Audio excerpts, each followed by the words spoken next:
Hello everyone, in today's video I'm going to be teaching you guys about how to checkmate with two bishops versus a king.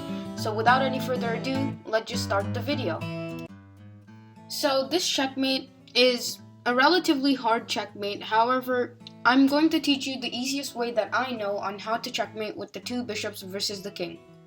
The first step in doing so is to centralizing your king. And you do this by moving your king to one of the four central squares. So let's just start with that. The first step is to move your king to the center. So let's say you play king e2. And let's just say black plays king to e7. And you just keep on centralizing your king, right? And once the king is in the center, then we move on to the next step. The next step is to move your bishops to create a cage around the black king by placing the bishops next to each other near your king. What this does is it cuts off the black's king access to a lot of the squares of the board.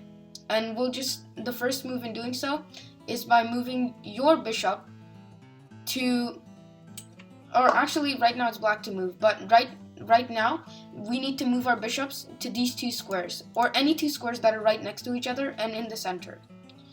So the first step in doing so is bishop to e3, with the idea to go to bishop to d4. Let's just say like black moves king to c6. Then you continue on with your plan and play bishop to d4. So right now let's centralize your other bishop with bishop to c4. Then after he makes a move with this king, all you have to do is move your other bishop to d4.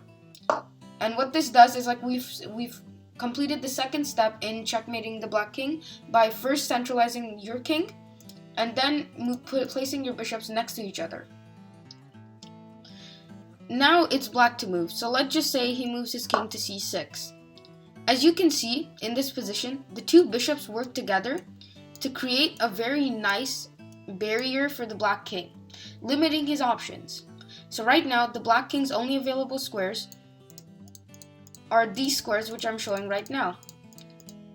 However, we can't checkmate him with all those squares available, so the next step is to move your bishops over here and over here to further restrict the black king's access to all the squares that he has. So the first step in doing so is moving your king to e5, as you do not want the black king here protecting the c5 and the d5 squares. So let's just say he moves his king to d7. The next step is to move your bishop to d5. And this is like the goal. So you have to march your king up and keep your bishops next to each other. So then now it's black to move, and let's just say he makes a move with his king to c7. The next move is bishop to c5, and now we've completed the third step, to make his cage even smaller. As you can see, now the bishops control even more of the black king's space, limiting the black king to only these 6 squares. Now it's black to move, and let's just say he moves king to c8. Now what you need to do is you need to move your king into the action with king to e6. Now black has many options, but the one that gives him the best fighting chance is king to d8.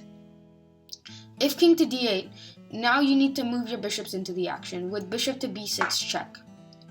And right now, it's all just downhill from here. If we're going to be looking at first what happens if he moves king to e8, and then what happens if he moves king to c8. So first let's go to king to e8. The first step after king to e8 is to move your other bishop to c6. Again, with the same formation, the two bishops next to each other. The black's king's only option is to go to f8. And now you need to further restrict the black's king's options by playing king to f6. Now, as you can see, this light squared bishop nicely covers the e8 square, and your king covers these 3 squares, making the only option for the black king to move to g8. After the black king moves to g8, you continue on pushing with your king. And as you can see in this position, your king controls all the squares in front of the black king, suppressing him severely. Now the black king only has 2 options, to go into the corner or to go to f8. If he goes to f8, then it's a simple mate in 3 moves with bishop to c5 check, which checks the black king and makes sure that he has to go to g8. The bishop covers the white bishop covers the e8 square, causing the king to go to g8. Then it's just a simple mate in 2. Pause the video to find it if you can, and I'm sure you all did it. It's bishop to d5 check. The black king's only move is king to h8, and then bishop to d4 checkmate. But let's just say that black didn't go king to e8 earlier. What if instead of king to e8, black went king to c8? Well, if he went to king to c8, you have the same idea as before. You restrict his access even more with king to d6. Now the black king's only move is king to c8. King to b8, and after he moves king to b8, you move king to c6. You do move king to c6. Now, the black's only move again is king to c8, and after he moves king to c8, you play bishop to e6 check. Notice how the two bishops are working together to make sure that the black king can't escape. After the king goes back to b8, his only move, you need to be very careful and not cause a stalemate here.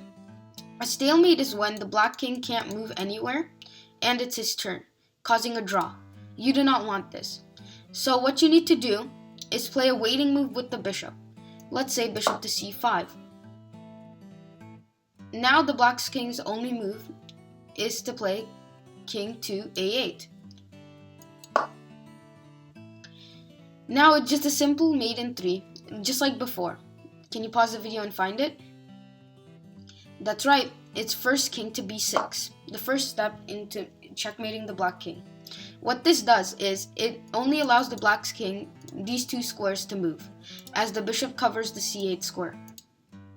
After the king moves to b8, now it's just a simple mate in 2 with bishop to d6 check, king to a8, its only move, and now as you can see, the black king and bishop cover all the squares around the black king, and all you need to do is create the check that will lead to mate, and that is bishop to d5 checkmate. This is the 2 bishops checkmate. Thank you all for watching, and if you don't mind, please like and subscribe the video, and if you have any questions about this checkmate, just leave them down in the comment section below.